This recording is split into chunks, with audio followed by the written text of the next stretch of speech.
바로의 공주에게 건짐을 받죠. 스데반이 순교 전에 했던 설교가 있는데 그 설교에 보면 모세가 애굽 사람의 모든 지혜를 배워 그의 말과 하는 일에 능한 인물이 되었다라는 표현이 있어요. 아주 훌륭한 타의 추종을 불허하는 멋있는 애굽 왕자로 모세는 자라나게 된 것이죠. 나이는 40세가 되었습니다. 그런데 우리가 오늘 첫 번째로 주목해야 될 표현이 뭐냐면 모세가 이스라엘 히브리 노예들을 자기 형제로 인식했다는 거예요. 화려하고 풍족한 바로의 왕궁에서 지내고 자라면서 히브리 가난하고 초라한 노예 히브리인들을 자기 형제로 여기고 그들을 돌보려는 마음을 갖는 게 쉬울까요, 어려울까요? 이건 쉽지 않은 그런 일입니다. 보통 어려운 일이 아닙니다. 자, 우리 나일강가에서 건지는 그 순간부터 생각해 볼까요? 이 공주가 아무리 마음이 따뜻한 사람이라고 해도 자선 사업가가 아니죠. 우리 지난주에 제가 얘기했던 스웨덴의 그 어떤 간호사 출신 선교사처럼 거리의 아이들을 다 걷어서 입양시키는 그런 사명감이 있는 사람이 아니에요. 그러니까 아주 특별한 이 아이에 대한 특별한 감정을 느끼지 않았다면, 그러니까 엄마로서 내가 이 아이의 엄마다. 이 아이는 신이 내게 주셨다라는 어떤 그런 특별한 감정을 느끼지 않고서야 그 바로의 엄격한 명령, 아이들을 다 죽이라고 하는 그 엄한 명령을 아무리 바로의 딸이라고 하더라도 어떻게 어기겠습니까? 어떤 결심이 있어야 되겠죠. 그런 결심을 갖기 위해서는 이 아이에 대한 특별한 생각을 이 공주가 했다는 거예요. 그렇지 않으면 이 히브리 노예의 아이를 굳이 양자 삼을 이유가 있겠습니까? 수많은 아이들이 있는데 공주가 물에서 건진 이 아이는 잠시 그 히브리 부모에게 맡겨집니다. 그러나 그 기간은 길지 않습니다. 젖을 떼는 시기는요 보통 한 2살에서 4살 정도, 길어야 한 4살, 그 정도에 불과합니다. 그러니까 아빠 엄마가 아므람과 요게벳이 그 아이를 아주 어렸을 때 키웠다 하더라도 그 아이에게 너는 이스라엘 사람이야, 히브리인이야 라는 것을, 그런 정체성을 심어주기에 충분한 때 아니에요? 아니에요. 그렇게 할 수가 없는 나이예요. 또 공주가 바보가 아닌 이상 이 아이를 히브리인 정체성을 가진 아이로 키워야 되겠다 생각하겠습니까? 그렇지 않죠. 예. 아주 필요한 짧은 그 수유 시간만 그 아이를 맡겼을 것이고, 또 그 중에도 이 그 엄마와 정을 붙이기 위해서, 친밀함을 증진시키기 위해서, 또는 그 아이의 건강한 상태를 체크하기 위해서 자주 사람을 보내 방문하거나 아니면 궁으로 이 그 입고를 명했을 거예요. 그 기간이 다 지나고 그리고 바로의 궁에 들어와서 아이가 본격적으로 자라나기 시작할 때에 그 아이에게 모든 히브리인으로서의 정체성과 모든 것을 다 씻어내고 차단하고 이제부터 애굽인의 긍지를 주는 모든 교육을 한 것이 분명합니다. 그런 교육을 받기 시작하죠. 그러니까 애굽 왕자 모세에게는 더 이상 히브리인의 히읗자도 언급할 수 없는 상황이 된 것이죠. 여러분, 이거를 우리는 이민 오신 분들은 너무 잘 알아요. 2살에서 4살 사이에 만약에 이민을 왔다. 근데 그 아이가 건강한 한국인의 정체성을 갖고 자라날 확률은 몇 프로일까요? 그게 한국어를 제대로 하는 아이로 자라나는 것조차 어렵고, 여러분 그게 쉽지가 않습니다. 이게 얼마나 어려운 일인지 우리가 알죠. 상황이 이런데도 어떻게 모세는 이스라엘 백성을 자기 백성이라고 여기는 청년으로 자라났을까? 우리 오늘 본문 11절 12절 다시 한번 읽어볼까요? 다시 한번 읽어보겠습니다. 시작. 모세가 장성한 후에 한 번은 자기 형제들에게 나가서 그들이 고되게 노동하는 것을 보더니 어떤 애굽 사람이 한 히브리 사람 곧 자기 형제를 치는 것을 본지라. 좌우를 살펴 사람이 없음을 보고 그 애굽 사람을 쳐 죽여 모래 속에 감추니라. 자, 모세가 히브리인들을 뭐라고 부릅니까? 자기 형제라고 부릅니다. 그리고 그가 히브리인을 자기 형제로 보았던 것이 분명합니다. 오늘 본문에 나오는 사건 자체가 그것을 말해주고 있고 11절에서 벌써 두 번이나 그것을 언급합니다. 자기 형제들. 그가 자기 형제들을 돌보러 나갔고 13절에 보면 그 다음 날에도 나갔다고 말하고 있어요. 이스라엘 백성을 아주 못되게 괴롭힌 그 애굽인을 쳐 죽인 사건도 사건이지만 그 다음 날 나가서 그가 싸우는 그 이스라엘 백성들을 보고 뭐라고 얘기합니까? 내가 어찌하여 동포를 치느냐. 여러분, 이 말에서 이스라엘 사람에 대한 깊은 애정이 느껴지지 않습니까? 어떻게 이런 정체성을 갖고 있는 아이로 자라날 수가 있었는가? 이게 미스테리예요. 미스테리예요. 우리 이민사회에 사는 우리는 정체성 문제가 얼마나 중요한지 경험적으로 다 압니다. 여러분, 한국에 있는 청소년들도 정체성 고민할까요, 안 할까요? 하죠. 청소년기가 그런 기간이에요. 자아 정체성을 형성하는 기간. 그런데 이 이민 사회, 이 시드니에 사는 한인 가정의 한인 이민 사회의 청소년들은 거기에다가 한 가지를 더 고민하죠. 그렇죠? 내가 한국인이냐 아니면 호주인이냐, 동양인이냐 아니면 서양인이냐, 이걸 고민하게 되는 거예요. 물론 법적으로는 아주 심플해요. 호주인이죠. 예. 하지만 어느 정도 나이가 차기 시작하면 호주 문화, 호주 사람들의 깊은 문화로 들어가는데 한계가 있다는 것을 알아가기 시작해요. 문화적인 이질감을 느끼기 시작하는 것이죠. 그렇다고 이 아이들이 완전한 한국인처럼 자라느냐? 또 그것도 아니에요. 어려워요. 호주 친구들과 또 호주 문화 속에서 살면서 살다 보면 한국말도 잊어버리고 또 한국 문화도 그렇게 충분히 이해할 수 없는, 점점 잊혀져가는 그런 상황이 되는 것이죠. 요즘 들어서 한국의 국제적인 위상이 점점 높아지고 문화적인 영향력이 강해지니까 그나마 한국에 관한 관심을 갖는 아이들이 많아지는 것 같긴 해요. 여러분, 이 어른들은 잘 모르겠지만 K-팝이 한국 이 대중 가요가 전 세계를 지배하고 있어요. 이거 모르셨죠? 그냥 보통 그냥 뭐 BTS 정도가 이게 아니라 BTS는 남성 그룹 중에 탑이고요. 블랙핑크는 여자 걸그룹 중에 탑이에요. 그러니까 전 세계를 호령하고 있는 K-팝을 우리가 보고 있죠. 또 K-드라마, 이제 드라마가 또 연일 화제가 되고 있지 않습니까? 이런 것 때문에 한국에 대해서 조금 관심을 갖기는 하는데 감사한 일이지만, 그렇다고 두 살, 4살 때 온 아이가 한국인의 건강한 정체성을 유지하는 건 쉽지 않은 일이죠. 이중 언어를 완전하게 구사하는 것 어려운 일입니다. 여전히 많은 이민 가정에 이 언어와 문제 때문에 심한 세대 갈등을 겪는 가정들이 많이 있어요. 대부분 정체성의 문제예요. 여러분, 이 정체성의 문제가 하루 이틀 한두 번 강의를 듣는다고 싹 바뀔까요? 그렇지 않습니다. 이 정체성은 오랜 기간 동안의 관계 속에서 경험하고 생각하고 느끼는 그런 과정을 거쳐야 그 과정 속에서 형성되는 것이 그 정체성입니다.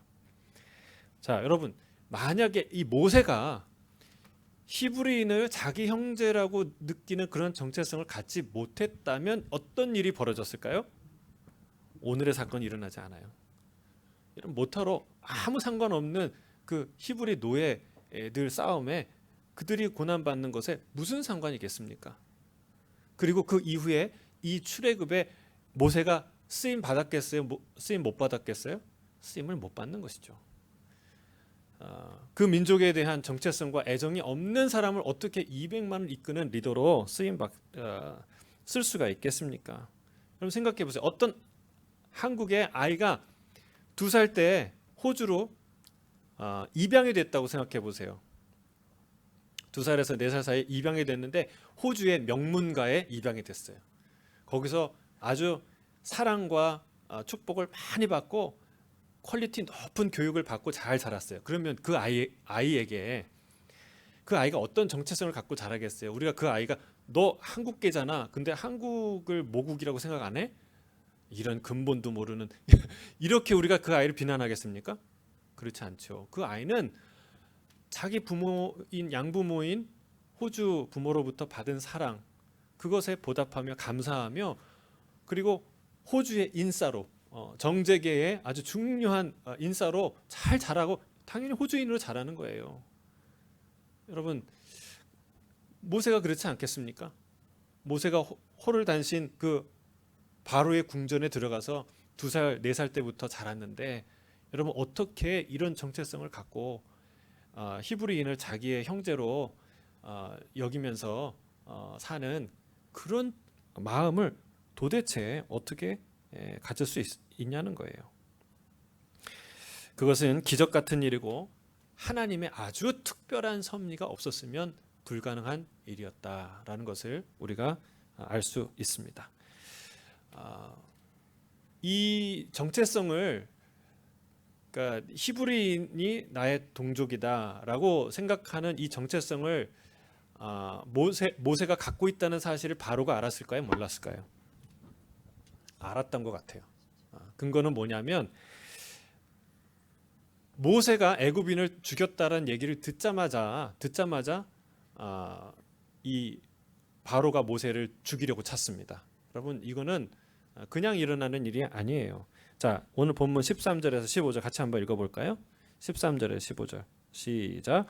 이튿날 다시 나가니 두 히브리 사람이 서로 싸우는지라 그 잘못한 사람에게 이르되 내가 어찌하여 동포를 치느냐 하매 그가 이르되 누가 너를 우리를 다스리는 자와 재판관으로 삼았느냐 내가 애굽 사람을 죽인 것처럼 나도 죽이려느냐 모세가 두려워하여 이르되 일이 탈로 되었도다. 바로가 이 일을 듣고 모세를 죽이고자 하여 찾는지라 모세가 바로의 낯을 피하여 미디안 땅에 머물며 하루는 우물 곁에 앉았더라. 자, 당시 바로의 아들이 한 사람을 쳐 죽였다고 그를 사형에 처하는 법이 있을까요? 그런 상황에 처할까요? 그렇지 않습니다. 오히려 바로가 모세에게 너 왕의 면모가 보인다 이렇게 칭찬했을 거예요. 정상적인 상황이었다면. 이 일로 모세를 죽이려 했다는 것은요. 그것은 모세가 비록 드러내놓고 자기의 정체성을 내가 히브리인이라는 거 나도 압니다라는 이런 것을 드러내놓고 말하지 않았지만 그 출신의 비밀을 알고 있었고 평소에 히브리인들에게 매우 동정적인 태도를 갖고 있다는 것을 그 엄마 바로의 딸 공주가 알고 있었고 그리고 바로도 알고 있었다는 것을 의미하는 것이죠. 바로를 위해서 한 사람을 죽인 것과 히브리인을 위해서 한 사람을 죽인 것은 너무나 다른 의미를 갖고 있어요. 바로를 위해서 한 사람을 죽인 것은 뭐예요? 그것은 국가를 위한 헌신이에요. 공의예요. 그러나 애굽 왕자가 히브리인을 위해서 애굽 사람을 죽였다? 이건 뭐예요? 이것은 반역인 것이죠. 반역. 애굽 사람의 모든 지혜를 배워서 그 말과 하는 일에 능했던 40세의 모세 애굽 왕자가 여러분 그들을 위해서 히브리인들을 위해 반역에 해당되는 일까지도 감행할 수 있는 그런 확고한 이스라엘인의 정체성을 갖고 있었다는 사실이 너무나 놀라운 사실이라는 거예요. 여러분 하나님이 그렇게 키우신 줄 믿습니다. 하나님이 하신 일이에요. 모세의 성장기에 숱한 성장 이야기들이 있었을 거예요. 주로 이제 그 당시에 그 왕족과 귀족들은 흑인 계열이었죠. 어퍼 이집션, 그러니까 나일강의 상류 쪽에 있었던 사람들이 내려와서 다시 그 왕조를 회복한 그 시대였으니까. 여러분 주로 흑인 계열의 그 왕족과 귀족들 사이에서 셈족 계열의 이 모세는요 외모가 아마 달랐을 거예요. 그러니까 아이들이 놀렸겠죠. 너는 저 히브리인의 아이야, 주워온 아이야. 우리 옛날에도 그랬잖아요. 너 그 다리 밑에서 주워온 아이야. 이렇게 농담하듯이 아마 그랬을 거예요. 걔한테 알아서가 아니라 그렇게 비웃었을 거예요. 그럼 그때부터 고민하기 시작한 거죠. 어느 날 못된 친구들이 그렇게 놀려대며 얘기했을 때 울면서 엄마에게 와서 그렇게 물어보고 또 눈물을 흘렸어요. 그런 날도 있었을 거예요. 자, 이러저러한 상황들을 하나님께서 적절히 사용하셔서 그가 애굽의 왕자이지만 이스라엘 백성의 이스라엘 사람이었다는 사실, 그리고 이스라엘을 인도하신 그 하나님, 이스라엘의 하나님을 알게 하시고 또 그 하나님을 섬기는 마음을 주셨다는 사실입니다. 어떻게 알 수 있냐? 우리 히브리서 기자는 이렇게 기록합니다. 히브리서 11장 24절에서 26절을 보면 이렇게 기록하고 있어요. 함께 읽겠습니다. 시작. 믿음으로 모세는 장성하여 바로의 공주의 아들이라 칭함받기를 거절하고 도리어 하나님의 백성과 함께 고난받기를 잠시 죄악의 낙을 누리는 것보다 더 좋아하고 그리스도를 위하여 받는 수모를 애굽의 모든 보화보다 더 큰 재물로 여겼으니 이는 상 주심을 바라봄이라.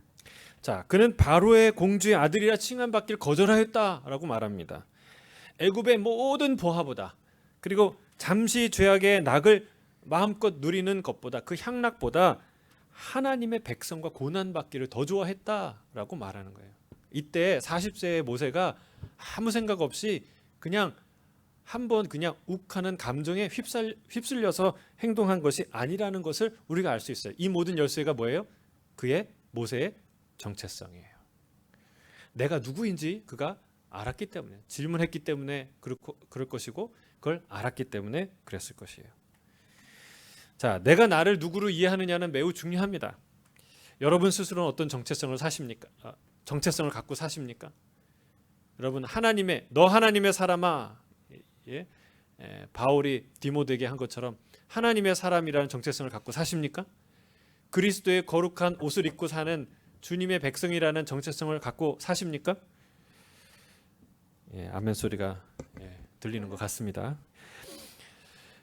여러분, 우리의 자녀들은 어떤 정체성을 갖고 여러분 키우시나요? 어떤 정체성을 갖고 가진 성인으로 자라도록 교육하십니까?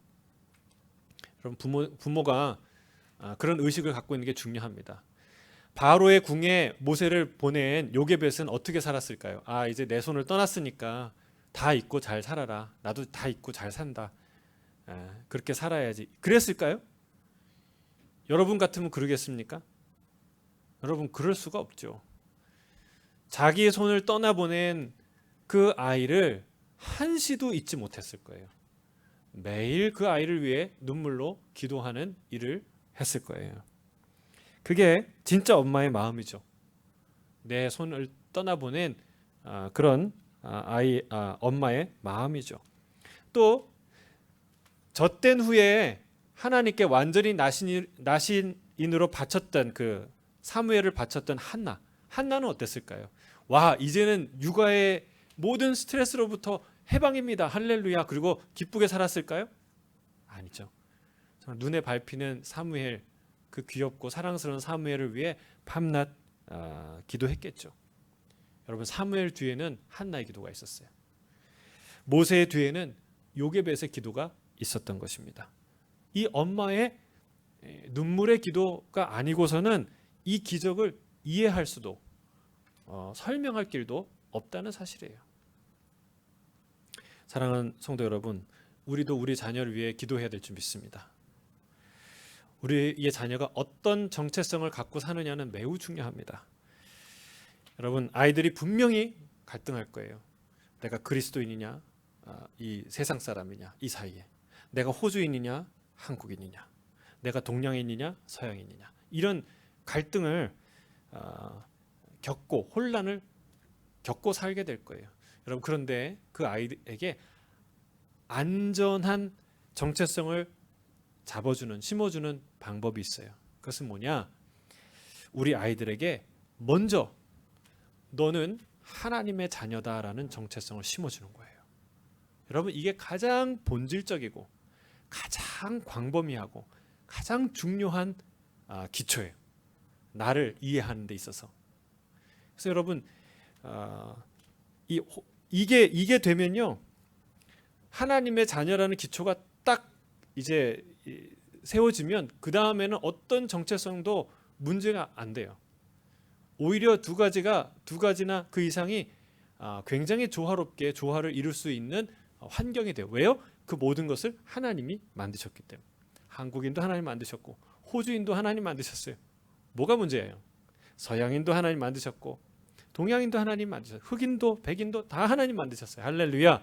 여러분, 이 하나님의 자녀라는 정체성을 심어주는 게 굉장히 중요합니다. 그것이 그 모든 정체성을 올바르게 통합시키는 아주 중요한 기초가 된다는 사실이에요.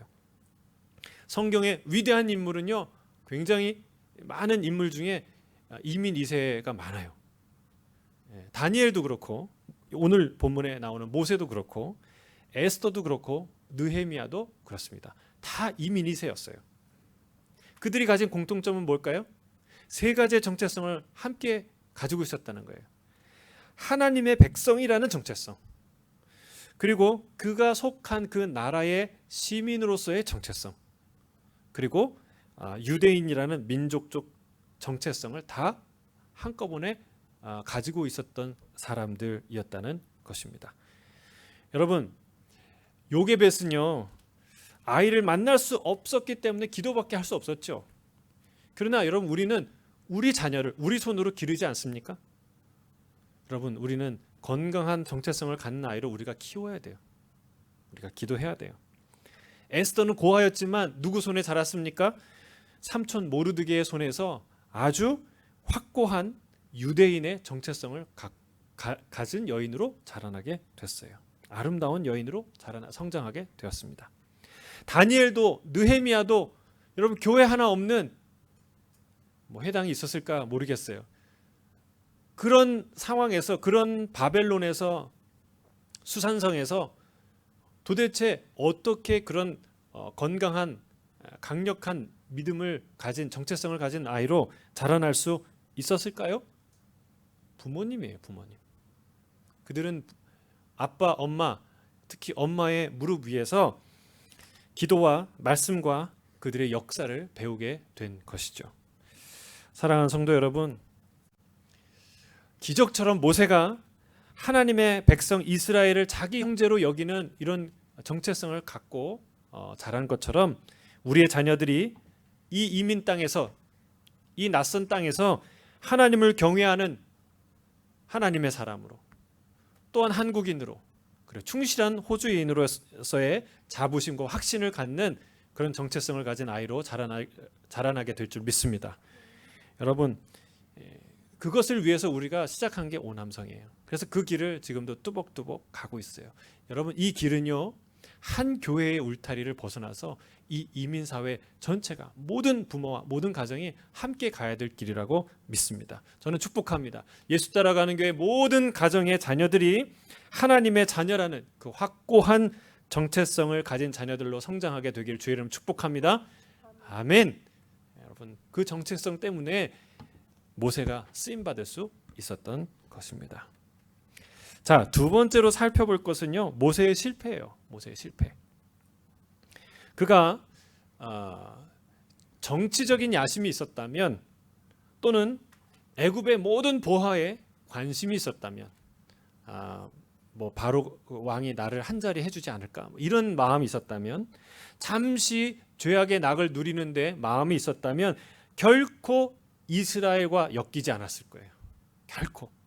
생각으로든 실제로든 결코 이스라엘과 엮이려고 하지 않았을 거예요. 그러나 그는요, 여러분, 자기의 모든 것을 걸고 애굽인을 쳐 죽일 만큼 그런 헌신된 사람으로 성장합니다.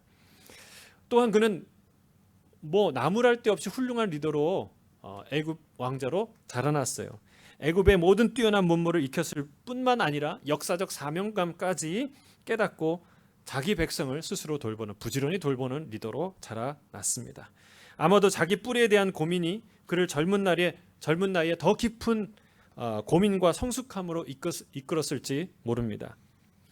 기적적으로 영아 학살의 그 현장에서 자기가 살아남아서 이렇게 왕궁의 왕자로 이 바로의 딸의 아들이 된 것은 어떤 이 시대적인 사명이 나에게 있었을 것이다라는 생각을 하게 된 것이죠.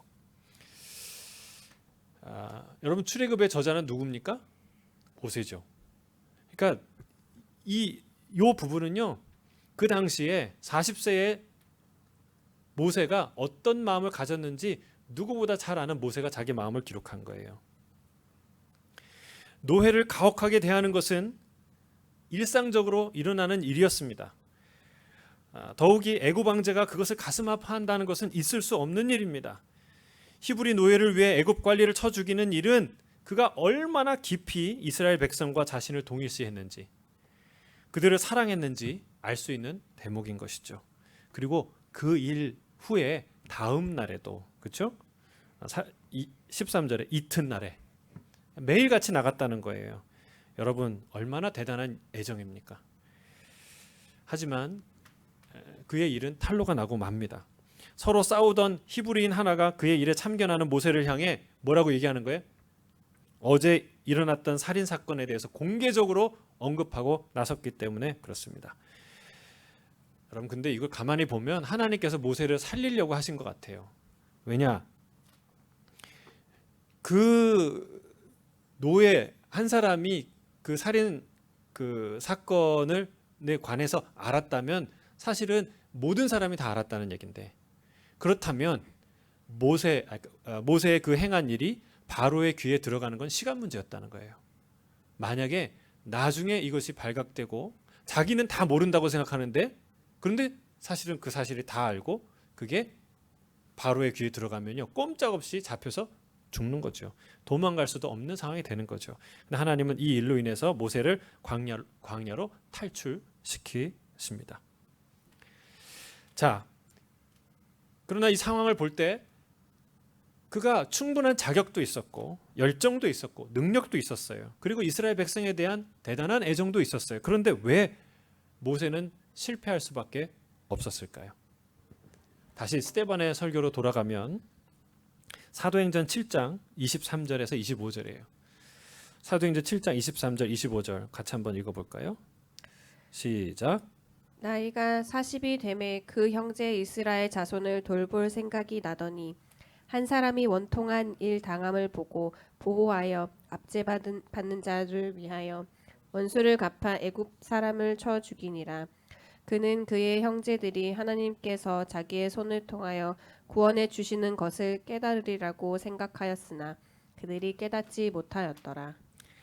자, 그가 나이 40이 되자 그 형제 이스라엘 자손을 돌볼 생각이 났다고 합니다. 모세가 과연 이 일을 왜 했다고 말합니까? 성경에 보니까 스데반이 이렇게 얘기하는 거예요. 형제들이 하나님께서 자기 손을 통해 구원해 주시는 것을 깨달으리라 생각했기 때문에, 이스라엘 백성들이 모세를 통해서 하나님이 이 이스라엘을 구원할 것이다 라는 것을 그들이 깨달으리라 생각했다는 거예요. 그러니까 여러분 여기에 사실상 출애굽 시도가 첫 번째 있었다는 것이죠. 그러나 인간 모세가 시도했던 제1차 출애굽 시도는 완전한 패배로, 완전한 실패로 끝을 맺습니다. 그의 생각은 오산이었습니다. 백성들은 그렇게 쉽게 깨어나지 않았습니다. 그들은 입만 열면 애굽 생활이 지긋지긋하다고 얘기했어요. 정말 다 이거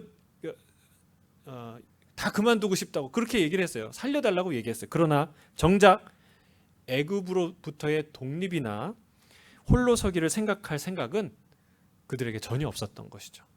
그게 가능하리라 생각 안 했던 것이죠. 여러분 우리는 여기서 무엇을 깨닫습니까?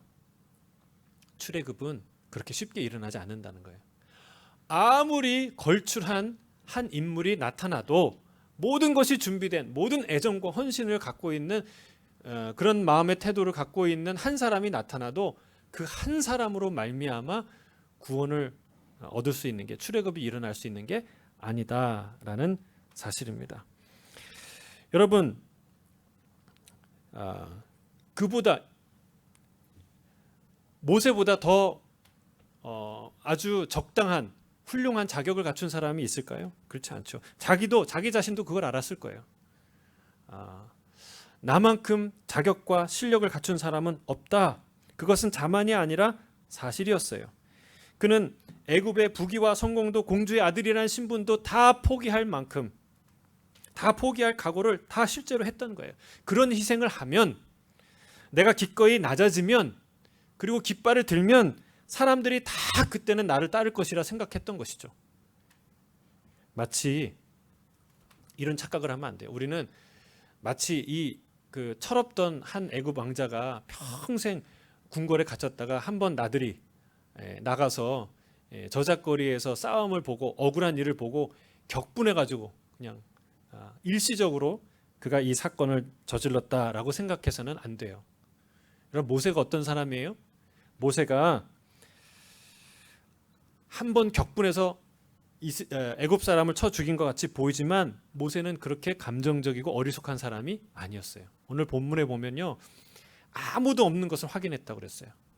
그럼 치밀한 사람이에요. 그런 상황과 조건을 만들고 기다리고 할 줄 알았던 사람이에요. 여러분, 모세가 누구예요? 모세 오경을 기록한 사람이에요. 모세가 누굽니까? 200만 이스라엘 백성을 그 아무것도 없는 광야에서 통솔한 사람이에요. 여러분, 모세가 누굽니까? 하나님이 하신 그 모든 계명의 말씀을 다 기억했다가 하나도 빠짐없이 전달하고 그걸 가르쳤던 사람이에요. 그럼 모세는 비록 40세였을지 모르지만 혈기가 왕성한 청년이었을지 모르지만 결코 무모한 사람이 아니었다는 것을 우리가 기억해야 돼요. 그가 자기 형제들을 돌볼 때 한두 번 돌봤겠습니까? 그냥 한두 번, 그냥 우연히 가서 한 번 본 거를 그가 돌봤다고 얘기하겠습니까? 그렇지 않죠. 여러 번 나갔겠죠. 그때마다 얼마나 억울한 일이 많았겠습니까? 고생하는 걸 한두 번 봤겠습니까? 그러나 그때마다 이렇게 흥분하지 않았습니다. 여기서 애굽 사람을 죽이는 것을 누가 보기라도 한다면, 만에 하나 그 일이 누구를 통해서 어떻게 새 나가기 한다면 그때는 완전히 끝장나는 얘기죠. 그걸 다 그가 몰랐겠습니까? 그렇지 않습니다. 그는 이제 자기 형제들인 이스라엘 사람들과 어느 정도 공감대를 형성한 타임이 왔다라고 생각했던 것입니다. 그래서 깃발을 든 거예요. 이 사건으로 당신과 나는 한 배를 탄 운명 공동체입니다 라는 것을 알리고 싶었던 거예요. 그는 그렇게 될 줄 알았어요. 그렇게 된 줄 알았죠.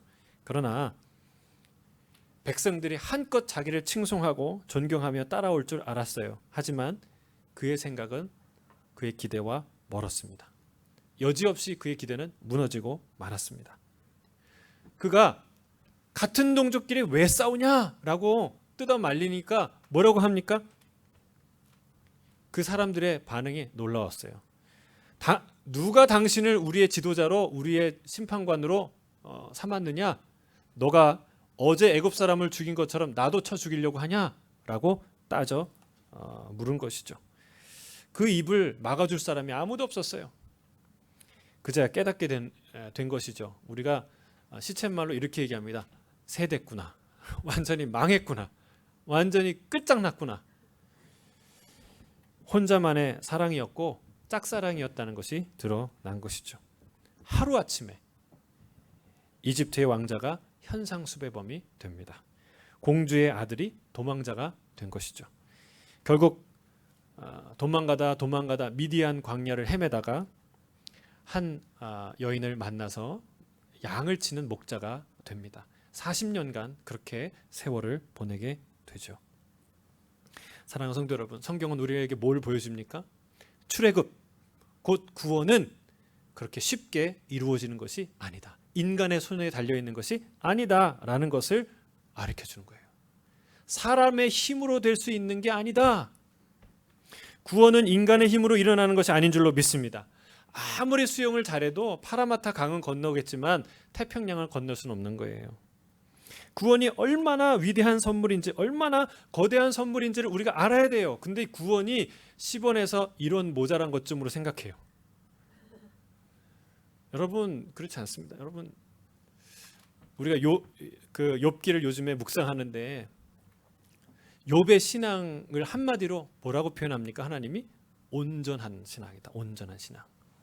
그의 고백에서도 알 수 있어요. 그가 뭐라고 고백합니까? 주신이도 하나님이시요 거두신이시도 하나님이시니 하나님의 이름이 여호와 이름이 찬송을 받으실지라. 두 번 자기 몸을 칠 때도 뭐라고 합니까? 똑같은 패턴이에요. 하나님께서 복을 내게 주셨으니 우리가 복을 받았는데 화도 받지 않겠느냐? 화도 받아야 되지 않겠느냐? 이렇게 얘기해요. 여러분, 이 두 가지가 서로 연결되어 있다는 거예요. 여러분 보세요. 사랑은 좋은데, 연애는 좋은데 결혼은 싫어. 이게 온전한 사랑입니까? 아니, 정부에서 이렇게 잘 살라고 지원금도 나오고 복지 혜택을 막 줘요. 그건 좋아요. 정부에서 받는 지원은 다 좋아요. 근데 정부에서 뭐뭐 하라고 하는 규제는 다 싫어. 안 해. 여러분, 그런 시민으로 살 수 있나요? 그럴 수 없어요. 그게 실제라면, 그게 온전함이에요. 온전함. 온전한 사랑이라면, 온전한 시민이라면 여러분 두 가지 다를 감당해야 돼요. 여러분, 온전한 신앙인이라면, 하나님과 나의 관계가 온전하다면 복도 받고 화도 받는 거예요. 진짜 온전한 스승과 제자의 관계라면 스승으로부터 가르침도 받고 칭찬도 받지만 야단도 받아야 되는 거예요. 꾸지람도 받아야 되는 거예요. 여러분, 이게 온전함이죠. 네, 여러분, 온전한 신앙이 되기를 주의 이름으로 축복합니다. 네, 이제 욥기는 화를 받는 것이, 이 고난을 참아내는 것이, 그것이 진짜 믿음이다, 온전한 신앙이다라는 것을 초점을 맞춰서 묵상하지만 사실은 그것보다 더 중요한 게 있어요. 그 앞에 복을 받는 것, 이거를 우리가 놓쳐요. 복을 받았다라고 인정하는 것, 이 믿음 위에 화도 받는 거예요. 이게 무슨 말이냐? 여러분, 복 받는 거 누구 안 좋아하는 사람이 어디 있어요? 다 좋아하죠.